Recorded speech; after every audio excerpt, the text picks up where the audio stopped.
ওসমান হাদি বাংলাদেশে এক নতুন ইতিহাস করে দিয়ে গেল, যাকে এক পলক দেখার জন্য মাইলের পর মাইল রাস্তা মানুষ হেঁটে আসছে। ওসমান, তুমি দেখে যাও, লক্ষ লক্ষ জনতা, তৌহিদি জনতা তোমার জন্য পাগল। তবে প্রত্যেকটি মানুষের দাবি একটাই, আমরা কি এখানে কান্নার জন্য এসেছি? আমার ভাইয়ের রক্তের বদলা নেওয়ার জন্য আজকে আমরা এই জানাজায় দাঁড়িয়েছি। কারণ ওসমান হাদির একটি শেষ ইচ্ছে ছিল, শুধু আমাদেরকে যদি কেউ গুলি করে মেরে ফেলে তাকে যেন ধরে বিচার করা হয়। সেই বিচার চাওয়ার জন্যই আজ যখন মানুষ ওইখানে গিয়ে জানাজার নামাজের শরীক হয়, তখন প্রত্যেকের চোখ থেকেই অশ্রু ঝরে। হাসনাত আব্দুল্লাহ থেকে শুরু করে ওইখানকার প্রত্যেকটি মানুষই কান্নায় ভেঙে পড়ে। আরে রাজনীতি কখনো ঘরের দেয়ালে বসে হয় না, রাজনীতি করার জন্য এরকম মাঠে যেতে হয়। এক ওসমান হাদির অ্যাম্বুলেন্সের উপরে উঠে হাসনাত আব্দুল্লাহ যেন বুকটাকে পেতে দিয়ে সামনের দিকে তাকে নিয়ে যায়। আজ বাংলাদেশের লক্ষ লক্ষ মানুষ ওসমান হাদিকে নিরাপত্তার সাথে নিয়ে যায়। তবে ওসমান হাদি বেঁচে থাকতে 10 জন মানুষ পায়নি তার নিরাপত্তার জন্য। তাহলে কি আমরা ধরেই নিব বাংলাদেশে জীবিত মানুষের কোনো সম্মান নেই? বাংলাদেশে মৃত মানুষের যত নিরাপত্তা দেওয়া হয়, একজন জীবিত ওসমানকে ততটুকু নিরাপত্তা দেওয়া হয় না। আমরা যখন একজন ওসমান হাদিকে হারিয়ে কান্নায় ভেঙে পড়লাম, তখন সেই অপরাধীর পক্ষ থেকে জানানো হয় পরবর্তী টার্গেট হাসনাত আব্দুল্লাহ। এরপরও এখন পর্যন্ত হাসনাত আব্দুল্লাহকে কোনো নিরাপত্তা দেওয়া হচ্ছে না। তাহলে কি একে একে আমরা প্রত্যেককেই হারাতে যাচ্ছি? এই ওসমান হাদি বাংলাদেশের লক্ষ কোটি মানুষের কাছে শহীদ বীর,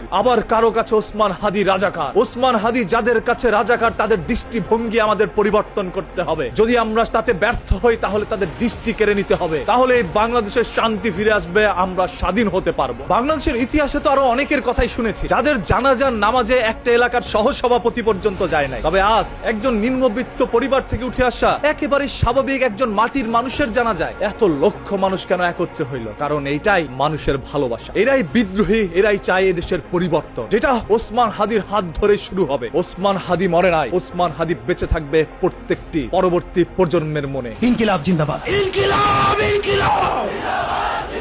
যে অন্যায়ের সাথে আপোষ করে সেই ইতিহাসের সবচাইতে বড় অপরাধী। আমরা মাথা নত করতে শিখিনি, কারণ মেরুদণ্ড ভাঙার জন্য আমরা জন্মাইনি। আমাকে থামাতে চাইলে আগে আমার বিশ্বাসকে হত্যা করতে হবে। এই বুকের ভিতর আগুন আছে, যা ভয় দেখিয়ে নেভানো যায় না। যারা সত্যকে ভয় পায় তারাই আমাদের বিদ্রোহী বলে। অন্যায়কে মেনে নেওয়াই সবচাইতে বড় পরাজয়। তাই অন্যায়ের বিরুদ্ধেই আমাদের সংগ্রাম। যেদিন রাষ্ট্রের কাছে মানুষের প্রশ্ন করা বন্ধ হয়ে যায়, সেদিনই সেই দেশের জনগণ মরে যায়। আমি 2-4টা লাইক পাওয়ার জন্য কথা বলি না, সত্য প্রকাশের জন্যই সংগ্রাম করি। চুপ করে থাকলে বেঁচে যেতাম, তবে চুপ করে থাকা আমার নীতি নয়। আমি কোন সিস্টেমের সুবিধা নই, আমি সেই সিস্টেমের ব্যর্থতা। আমি ক্ষমা করি কিন্তু ভুলে যাই না। আমার আর কোনো ভয় নেই, কারণ হারানোর আর কিছুই বাকি নেই। আমার রক্তে ভয় নেই, আছে জোরালো জবাব। আমার নীরবতাই ছিল ক্ষত, আর এখন সেটা চিৎকার। আমার রক্ত গরম হয় অন্যায় দেখলে। আমি ভদ্রতা দিয়ে শুরু করেছিলাম, আর এখন সত্য দিয়ে শেষ করব। আমরা সবাই জীবন দিব, তবে জুলাই দিব না।